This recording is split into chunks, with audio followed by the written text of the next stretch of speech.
দিনে এসে মাননীয় মুখ্যমন্ত্রীর মনে হয়েছে আমাদের সাথে আলোচনা করা যেতে পারে। আমরা বারবার বলেছি আমাদের লড়াই মহামান্য সুপ্রিম কোর্টে যেমন আছে, যেমন চলছে ন্যায় বিচারের দাবিতে, ঠিক সেই রকম রাজ্য প্রশাসনের কাছেও আমাদের কিছু সুনির্দিষ্ট দাবি দেওয়া ছিল। আমরা মনে করি এই সুনির্দিষ্ট দাবি দেওয়ার জন্য আমরা বারবার বলেছি আমাদের দিক থেকে আমরা আলোচনায় বসতে চাই। আমাদের সদিচ্ছার যে কোনো অভাব ছিল না, তা আমরা রেখেছি।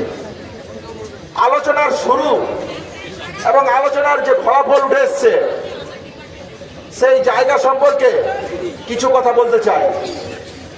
তিনি পরিষ্কার বলেছেন আমাদের যে ন্যায় বিচারের দাবি, যে ন্যায়সঙ্গত দাবি, সেখানে আমাদের যে যুক্তি, আমাদের যে প্রশ্ন 9 তারিখের ঘটনাকে কেন্দ্র করে এবং 38 দিনের তদন্ত প্রক্রিয়াকে কেন্দ্র করে যে গতি প্রকৃতি, সেই গতি প্রকৃতি থেকে তিনি এটা বলতে বাধ্য হন যে সিপি স্যারকে সরিয়ে দিতে হবে।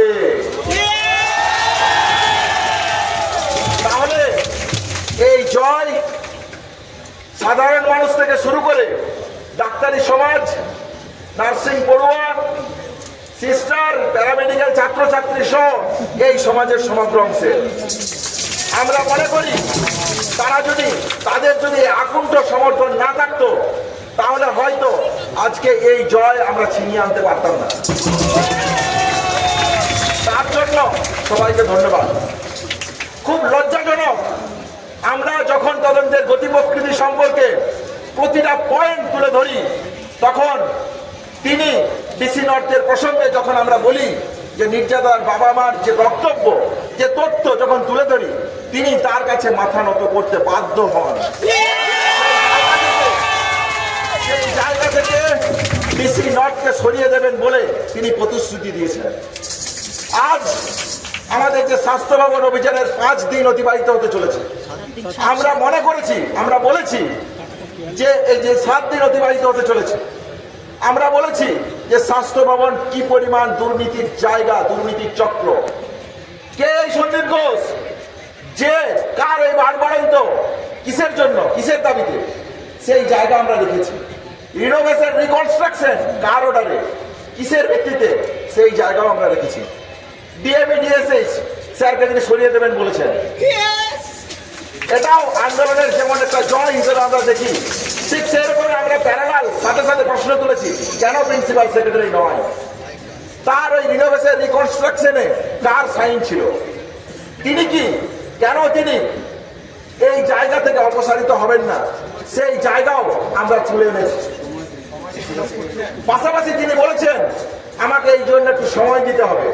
তিনি সময় পেলে তিনি বলেছেন আমার উপর ভরসা রাখো। আমরা বলেছি আমাদের দাবি অত্যন্ত ন্যায়সঙ্গত এবং যুক্তিসঙ্গত, আপনাকে এই ব্যাপারে বিবেচনা করে দেখতেই হবে। এই জায়গা আমরা রেখেছি। রিগার্ডিং সেফটি, সিকিউরিটি এবং ফেড কালচারকে কেন্দ্র করে যে জায়গা কলেজে কলেজে ভয়ের পরিবেশ তৈরি করেছে, সেই জায়গা থেকে রেসিডেন্ট ডক্টর অ্যাসোসিয়েশন কেন প্রয়োজন, কেন ডেমোক্রেটিক ফর্মে স্টুডেন্ট ইউনিয়ন প্রয়োজন, তার প্রাসঙ্গিকতাকে আমরা মনে করিয়ে দিয়ে এসেছি। আমরা বলেছি যে কেন এগুলো কলেজের ভিতরে গণতান্ত্রিক পরিবেশ বজায় রাখার জন্য কেন প্রয়োজন, কেন 9 আগস্টের ঘটনার সাথে এই রকমের ডেমোক্রেটিক পরিবেশ প্রয়োজন, তার প্রাসঙ্গিকতা আমরা তাদেরকে মনে করিয়ে দিয়েছি। তিনি একটা টাস্ক ফোর্স গঠন করতে চেয়েছেন। আমরা মনে করি যে এই টাস্ক ফোর্স ছাড়াও তার আগে তাদের দিক থেকে কিছু সদর্থক ভূমিকা এই বিষয়গুলো নিয়ে থাকা প্রয়োজন। তিনি কিছু টাকার স্যাংশন করেছেন, সেই নিয়েও আলোচনা করেছি, কিন্তু আমরা মনে করি গণতান্ত্রিক পরিবেশ যদি কলেজের বুকে না থাকে, যত টাকাই আপনি নিয়ে আসুন তা দিয়ে এই সমস্যার সমাধান সম্ভব নয়। তাহলে এই জায়গা থেকে আমাদের যে দাবি ছিল, আমরা তাদের সাথে আলোচনায় আবার বসতে চেয়েছি।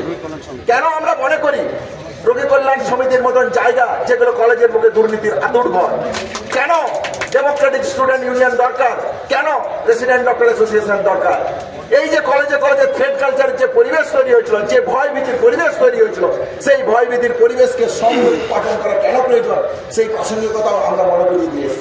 কেন কেন কলেজের বুকে বাস স্ট্যান্ডকে কেন্দ্র করে বিভিন্ন ছেলে মেয়েদেরকে হ্যারাসমেন্ট, র্যাগিং এর মতন নোংরা কালচার কলেজের বুকে জন্ম নেয়, এই জন্ম নেওয়ার জন্য কারা দায়ী, কে বা কারা দায়ী, এই সম্পর্কে সুনির্দিষ্ট তদন্ত প্রক্রিয়া করতে হবে। এই সমস্ত কিছু আমরা তার আলোচনার জায়গাতে এনেছি। আমরা যা যা পেয়েছি তা আপনাদের কাছে রাখলাম। বাকি যা আলোচনা আছে সেই আলোচনা নিয়ে আমাদের যা আন্দোলনের কর্মসূচি নির্ধারিত হবে সেই পথে আমরা এগোবো। রিগার্ডিং এখানকার অবস্থান বিক্ষোভ এবং কর্মবিরতির প্রশ্নে আমরা এই কথাগুলো রিটেন এবং মৌখিক ফর্মে পেয়েছি, কিন্তু এগুলো বাস্তবায়িত হতে দিতে হবে। সেই বাস্তবায়িত হওয়ার জন্য আমরা মনে করি আন্দোলনের যে মর্যাদা জানিয়ে অতি দ্রুততার সাথে তিনি এই তদন্ত, এই যে বাস্তবায়িত তিনি করবেন এবং আন্দোলনকে ন্যায়সঙ্গত আন্দোলন থেকে উঠে আসা যে দাবিকে, সেই দাবিকে মর্যাদা দেবেন। আমাদের ভিডিও ভালো লাগলে লাইক এবং শেয়ার করুন। কমেন্ট সেকশনে গিয়ে জানান আপনাদের মতামত। আরও ভিডিও পেতে আমাদের চ্যানেল সাবস্ক্রাইব করুন এবং প্রতি মুহূর্তে খবরের আপডেট পেতে প্রেস করুন বেল আইকন।